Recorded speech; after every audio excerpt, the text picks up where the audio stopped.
Joyeux Noël et bonnes fêtes à toutes et à tous. On va vous donner pendant 30 minutes, je l'espère en tout cas, en cette période de crise de triple A, de triple andouillette à gogo. On a ras-le-bol. On va vous apporter du bonheur, de la féerie, de la bande dessinée, mais surtout de l'illustration à un niveau très élevé. C'est moi qui le dis en tout cas, mon cher Benjamin Lacombe, comment vas-tu ? Bien, bien. Bon, c'est une période faste, j'imagine, pour toi. On va parler de tes deux livres, L'herbier des fées, l'adaptation de Notre-Dame, et d'une exposition très attendue à la galerie Daniel Maguen, quai des Grands Augustins, auquel je vous invite. Vous pouvez déjà y aller. La galerie est ouverte. Benjamin, on va commencer par L'herbier des fées. Une nouvelle aventure aux éditions Albin Michel. C'est quoi L'herbier des fées? C'est avant tout une rencontre. Comment ça s'est passé, la genèse de ce livre? En fait, ce livre, c'est né d'une volonté de faire un peu plaisir à un co-auteur avec lequel je travaille beaucoup, qui s'appelle Sébastien Pérez. Et aussi, tu parlais de la galerie Daniel Maguen tout à l'heure, c'était une galerie où il y a beaucoup d'univers féeriques. Et j'avais eu envie de m'y plonger un peu, alors que c'est pas ma culture, c'est pas quelque chose forcément sur lequel... Enfin, j'ai beaucoup de connaissances, j'ai beaucoup lu, c'était pas forcément ce que j'aimais. Et je me suis dit que justement, en allant vers un sujet comme ça, qui n'était pas un sujet de prédilection, j'allais forcément faire quelque chose d'original, puisque je n'avais pas de bagage, j'avais pas de choses autour de ça. Donc de cette idée-là, on a construit le scénario avec Sébastien. Du coup, j'y ai rajouté plein de choses que moi j'aimais, du type le côté un peu mystérieux 19e siècle. C'était une période où le scientifique et un peu le fantastique se mélangeaient, où il y avait beaucoup de croyances finalement dans la science.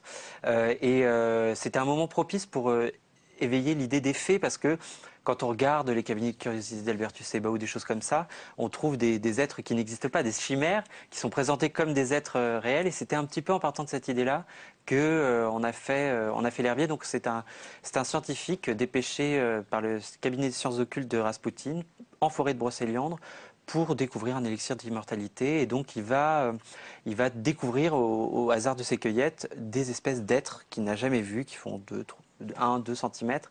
Et c'est un scientifique, donc il va les analyser, les disséquer, essayer de les cataloguer. Il arrive à les cataloguer dans rien du tout.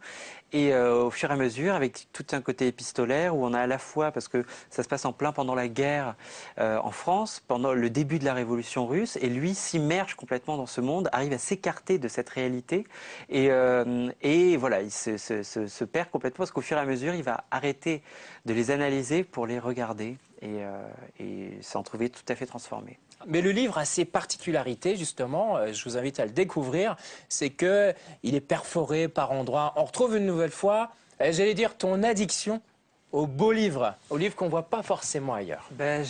J'aime, en fait, pour moi, un livre, c'est un voyage de la première de couverture à la dernière de couve. C'est-à-dire tout doit participer à l'histoire, que ce soit le carton, le papier qu'on va choisir. Effectivement, là, les découpes, c'est un procédé que j'avais utilisé en 2007. Je suis un premier à faire ça. C'est découpe laser, on appelle ça. C'est des espèces de feuilles un peu ajourées, comme ça, un peu précises. Et je l'avais utilisé à l'époque dans un album qui s'appelait Les Amants Papillons pour rentrer dans l'intimité du personnage. Donc on a été comme ça. Et là, je ne l'avais pas réutilisé depuis, je l'ai réutilisé dans l'herbier parce qu'en fait, il va au-delà de la première couche. C'est-à-dire qu'il y a la première chose qu'on voit, la plante, puis lui, il va derrière, il voit en fait ces êtres. Donc la découpe laser s'y prêtait très bien, et les systèmes, il y a aussi des calques. Et c'est vrai que le papier que j'ai choisi pour le livre, j'ai voulu choisir un papier à grains, quelque chose qui évoque comme ça, il y a vraiment un toucher, il y a une main, et ça évoque aussi les vrais carnets de scientifiques de l'époque. Donc c'était vraiment dans cette idée-là. C'est vrai que l'objet devait accompagner en fait cette quête, et aussi l'émerveillement successif. C'est-à-dire au fur et à mesure qu'on avance dans l'histoire, il y a de plus en plus de peintures, de couleurs, de découpes, de calques, etc. Enfin voilà, j'essaye d'éveiller le lecteur. On parlera en deuxième partie, je l'ai dit tout à l'heure, de l'adaptation de Notre-Dame, en tout cas le tome 1.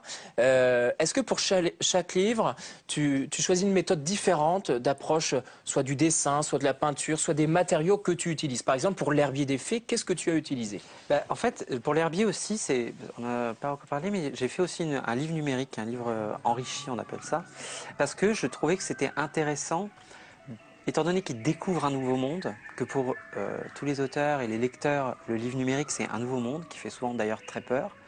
Et j'ai essayé de l'aborder d'une manière complètement neuve. Et donc, il y a des animations, des petits films d'animation que j'ai fait un peu dans une idée des vieux films, un peu à la Méliès, avec des côtés abîmés, plein d'animations comme ça, parce que je voulais qu'il y ait l'éveil. Et ça, c'était quelque chose, j'ai pas forcément envie de refaire des tonnes de livres numériques. Pour moi, ça se prêtait, en fait. Cette technique-là se prêtait à ce livre-là, tout comme la découpe laser se prêtait à celui-là et aux amants, et se prêtait pas forcément. Donc chaque livre, en fait, j'essaye de l'aborder d'une manière neuve et de réfléchir à qu'est-ce qui va au mieux servir l'histoire, les personnages, et voilà ce que j'ai besoin de raconter. Bon, Benjamin, on va se quitter quelques instants. Donc, je le rappelle, L'herbier des fées aux éditions Albin Michel. Et pour aller sur l'iPad, on le trouve où finalement Alors justement, c'est comme c'est un livre, c'est sur l'e-book store. L'e-book store. Voilà. Donc, vous avez les deux possibilités pour deux voyages, en tout cas différents. Vous le savez, dans un monde de bulles, c'est Noël. Plein de cadeaux, une rencontre, je vous l'assure, exceptionnelle. Lorsqu'on est journaliste, c'est très dur de l'avoir. Monsieur Robert Crumb et son épouse, Aline, ils vont nous parler tous les deux de leur relation un peu particulière. Relation personnelle et relation de travail, de créativité. C'est parti. Ce couple est une antithèse. Elle, exubérante, hyperactive, juive et solide comme un roc. Lui, freluquet, timide à la libido démesurée et protestant. Pourtant, Aline Kominsky et Robert Crumb sont ensemble depuis près de 40 ans. Leur rencontre date de 1974, comme leur première collaboration. Dirty Laundry, comprenez linge sale, puisqu'ils le lavent en famille pour le plus grand bonheur de leurs lecteurs. 40 années de couple écrites à 4 mains où chacun, sur une même planche, dessine son propre personnage. Parfois, il trouve que je fais des choses illisibles. Quand je m'y remets le matin, il a tout changé. Tout nettoyé. Et notre fille Sophie lui crie « Ne touche pas au dessin de maman ». Et elle se met vraiment en colère. Elle ne se met pas vraiment en colère. Et je ne change pas tous tes dessins. Ils ont leur charme. Même si c'est assez primaire, je n'essaie pas de les modifier. Mais des fois, je ne peux pas m'en empêcher. Mes dessins n'ont aucune logique. Et parfois, le pouce est de l'autre côté de la main. Ça le rend dingue. Et quand je repasse, il l'a mis de l'autre côté. Et je me dis « Mais c'est vrai, le pouce est de ce côté ». Parle-moi d'amour aux éditions de Noël compile toutes ces années d'amour, de scènes de ménage, d'infidélité, de parties de jambes en l'air. Quand ils se rencontrent, Robert est déjà le dessinateur emblématique de la contre-culture aux États-Unis. Le père de Fritz the Cat et de Mister Natural. Aline a elle aussi son propre univers, et si son trait est plus maladroit que celui de son génie de mari, elle a toujours davantage contribué au scénario. J'ai constaté que je n'avais qu'à lui donner une idée directrice. Et à chaque fois, elle revient avec quelque chose de drôle. Elle me déballe une sorte de comédie juive ou quelque chose comme ça. Et tout ce dont elle a besoin, c'est d'une simple amorce. Mais j'ai besoin de cette amorce pour sortir quelque chose. J'ai besoin de ce repère. Sans ça, rien ne sort. En fait, ce repère me permet de rendre l'idée possible, puissante. À travers les quelques 250 planches qu'ils ont créées ensemble, les Crumb décortiquent leur couple, leur vie de parents, leur sexualité sans phare et sans façon. Leurs premiers travaux en commun sont délirants, quelque peu psychédéliques, empreints d'une période où Robert consommait du LSD pour libérer son dessin. La suite évolue avec leurs âges et leurs corps, et le rire se fait plus grinçant.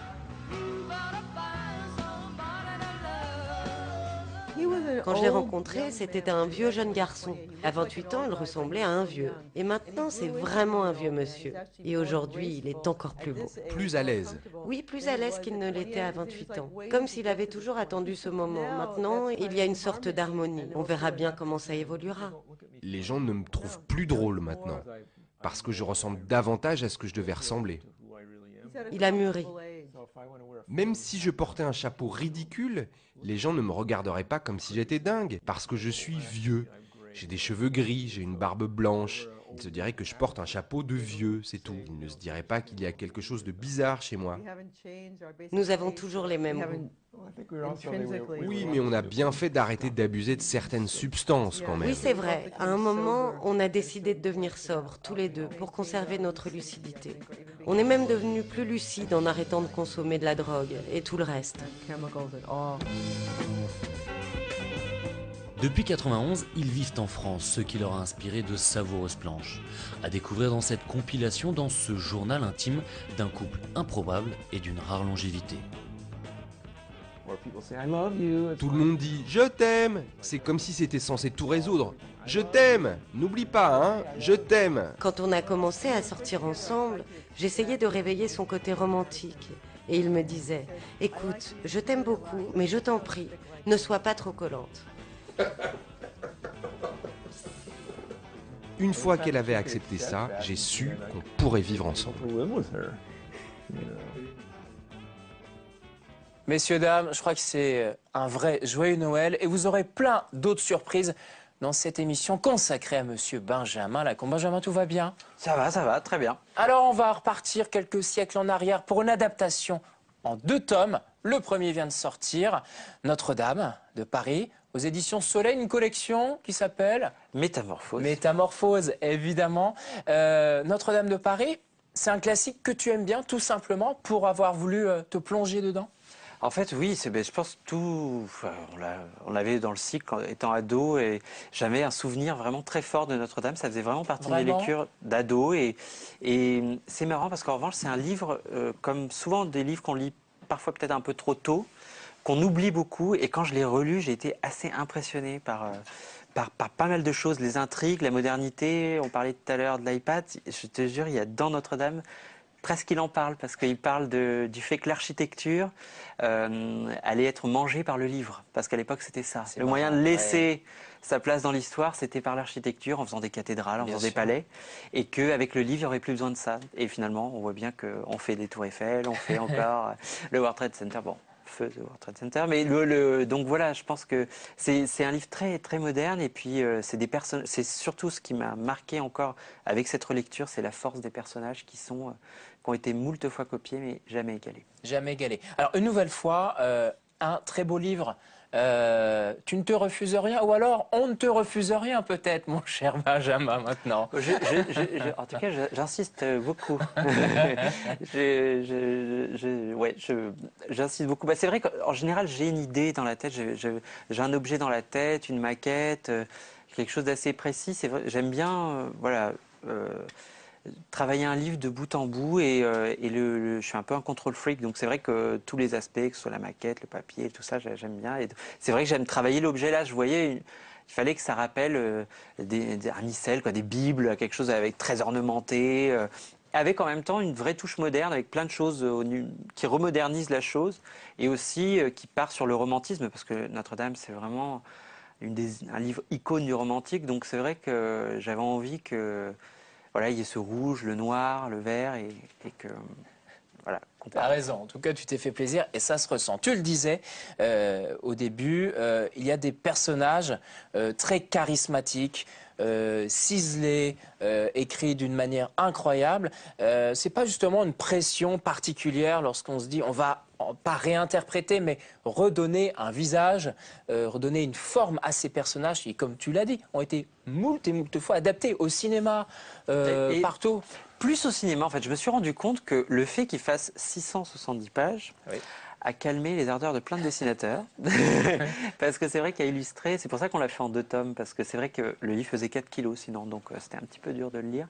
Mais du coup, j'étais assez neutre au niveau des dessinateurs, ce qui est pas mal quand tu fais un classique, parce que c'est vrai que d'autres classiques avaient été illustrés par parfois des très grands, derrière lesquels on a bien du mal à passer.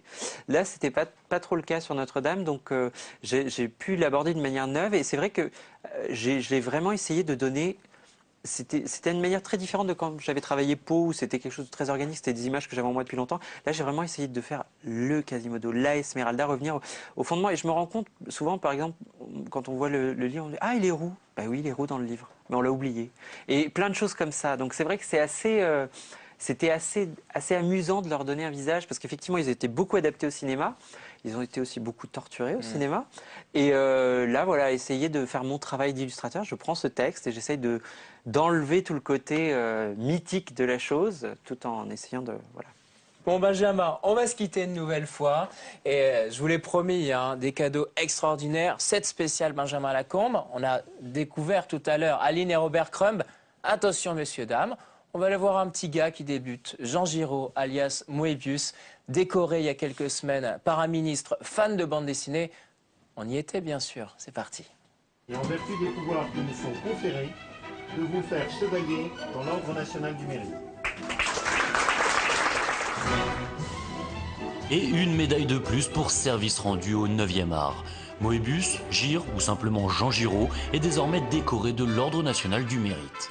Le pape de la BD s'était déjà vu gratifié de l'Ordre des Arts et des Lettres et il avait même eu droit à son propre timbre. Mais que voulez-vous, on n'en a qu'un de Moebius, alors on le soigne. Moebius, Giraud, pour moi c'est juste un dieu vivant. J'ai grandi avec Blueberry, au moment de l'adolescence j'ai découvert Lincal. C'est juste, faut se rendre compte, c'est sans doute un de nos plus grands artistes vivants français. Ce type est un génie, c'est tout. Et oui, Moebius, c'est le patron, une légende vivante quoi. Un nom que la planète entière a retenu. De Miyazaki, l'empereur du manga, à Stan Lee, le roi du comics, il aura influencé plus d'un génie. Et chez nous, il est le guide, le gourou de nos plumes et pinceaux les plus éminents. S'il y en a un qui doit être médaillé, c'est bien lui.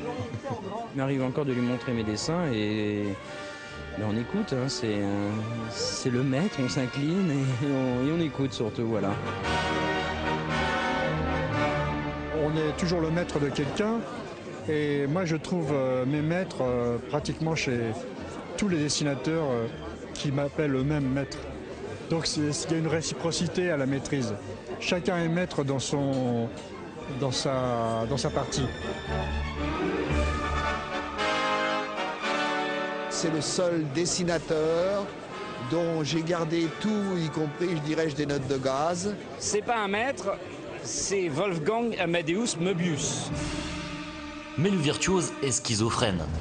C'est Dr Giraud et Mister Moebius.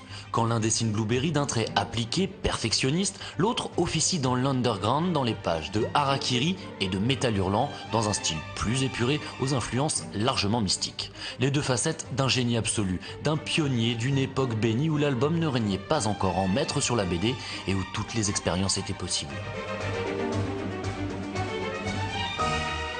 On était des mômes et on racontait les histoires qu'on aurait voulu lire. Et nous, on était dans les journaux, et les journaux publiaient des pages admirables des grands créateurs de l'époque, et en même temps, nos petites merdouilles à côté, derrière, c'était bien, c'était vu, ça n'était pas bien, ça fait rien, ça passait quand même. Et on était payé pour faire des programmes. Ça, c'était la chance extraordinaire de notre génération. Je me suis trouvé dans une période particulière, disons une période charnière de la bande dessinée, au bon moment, avec la bonne énergie, il y a eu une bonne coïncidence, ce qui fait qu'à l'heure actuelle, je suis presque un fait historique, autant qu'un dessinateur.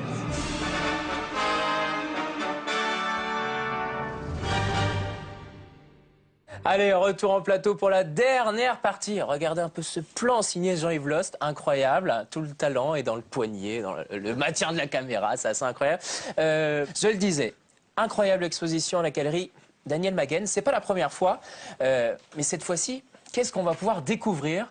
Qu'est-ce que tu as fait? Qu'est-ce qu'on va découvrir? Et je crois qu'il y a des objets un peu dérivés en plus cette fois-ci. En fait, j'ai voulu vraiment, cette fois-ci, au lieu de simplement présenter des illustrations extraites des livres, j'ai voulu vraiment travailler une exposition dans sa totalité, un peu comme ce que je fais pour des bouquins, c'est-à-dire du moment où tu rentres dans la galerie jusqu'au moment où tu en ressors, tu seras dans un voyage. Donc il y a une scénographie, il y a aussi des pièces qui ont été faites exprès pour l'exposition, donc où je me suis permis des sujets différents dans les livres, choses plus personnelles, et aussi des plus grands formats où le cadre a été très travaillé. Et j'ai fait tout un travail de collaboration avec un artiste sculpteur dans la poupée qui s'appelle Julien Martinez. On a travaillé ensemble pour faire cinq poupées qui sont, enfin, c'est presque des sculptures qui sont issues de mes personnages, qui sont des pièces uniques. C'est comme je te disais, il y a bien 60 heures de travail entre nos allers-retours par poupée. Donc c'est pas des produits dérivés, mais il y a aussi un vitrail qui a été fait par quelqu'un, voilà. Et puis donc on a vraiment, avec la galerie Daniel Maguen, on a essayé de présenter quelque chose de différent, de présenter une vraie exposition travaillée du début à la fin. For me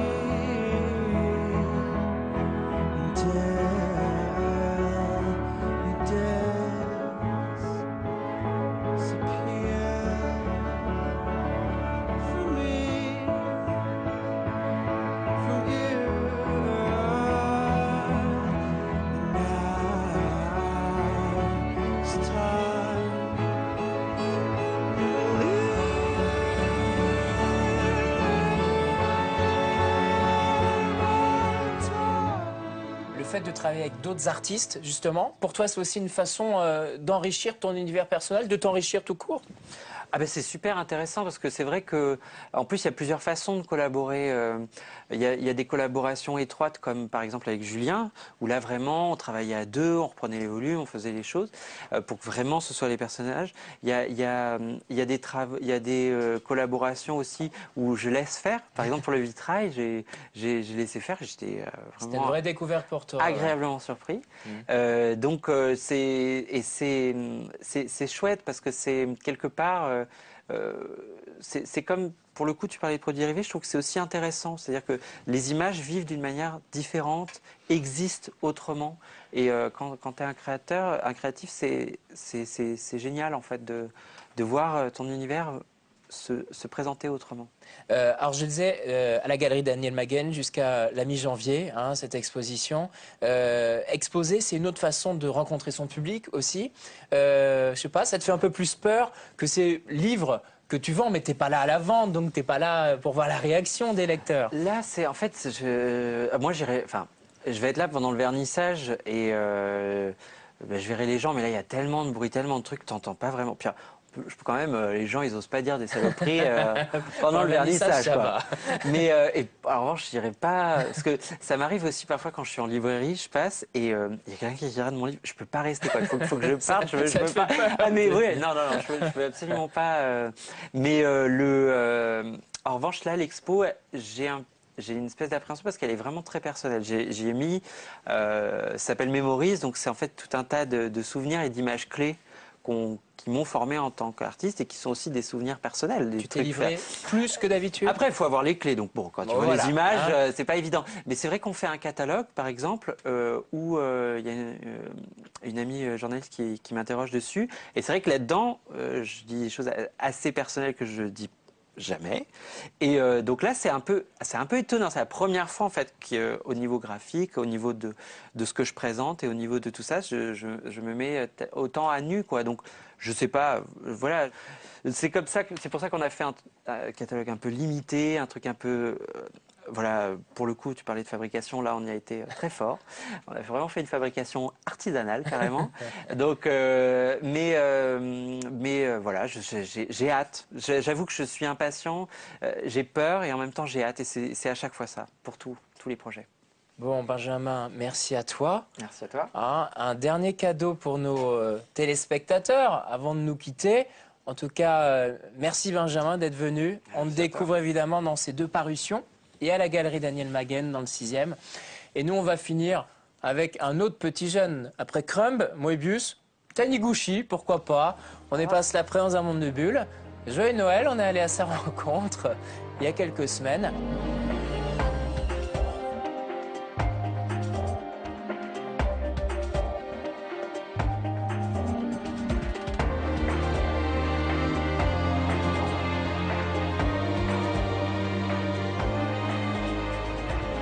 Taniguchi, bonjour.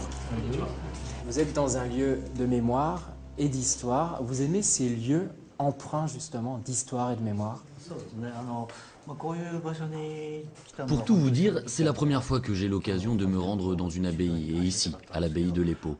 Je suis surpris et étonné par ce que je découvre au-delà de ce que je pouvais imaginer. Vous avez, j'ai le sentiment, un vrai attachement à la culture française. Ça se rapproche peut-être de votre œuvre, qui est souvent décrite comme une œuvre sans frontières.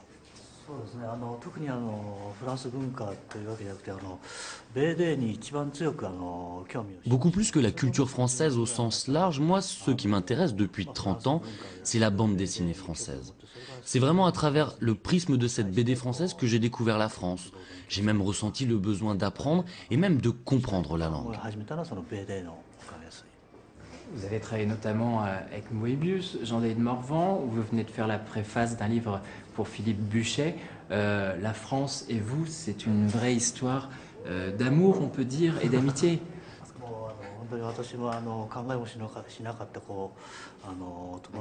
C'est vrai que j'ai de la chance d'avoir fait ces rencontres. Et c'est vrai aussi que j'ai de la chance d'avoir noué des liens d'amitié avec des artistes français à un point que je n'aurais pas pu imaginer d'ailleurs.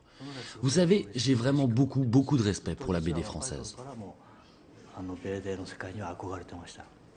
Vous êtes célébré, apprécié, on le disait en France, mais dans de nombreux pays. C'est pour vous une pression supplémentaire dans votre travail ou finalement plus de liberté? Au départ, c'est vrai que c'était très impressionnant. Et puis, ça m'a permis de dépasser une certaine logique de genre et de prendre beaucoup plus d'assurance, d'aller plus loin dans mon travail sur la bande dessinée. Vous avez essayé d'atteindre dans l'une de vos séries le sommet des dieux. Pour vous, c'est quoi le sommet de la bande dessinée? Quels sont vos grands rêves aujourd'hui? Je ne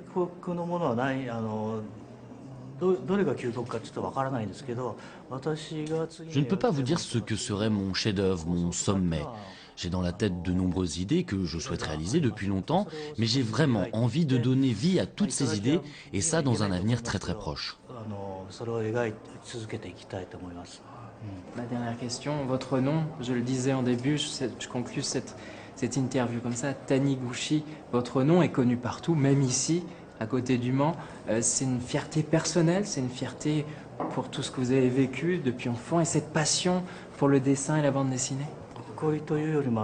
C'est au-delà d'une question de fierté.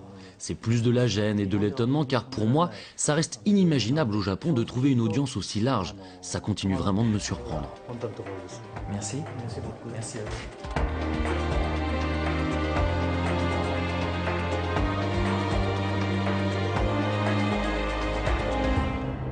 Je vous souhaite de joyeuses fêtes. Soyez heureux. Continuez avec un monde de bulles. En tout cas, vous êtes fidèles et de plus en plus nombreux, donc merci. Toutes les infos, c'est sur Facebook. Mon profil est celui de l'émission. Tous les jeudis matin, ma chronique Coup de cœur dans le quotidien Métro. Ciao et à bientôt les amis.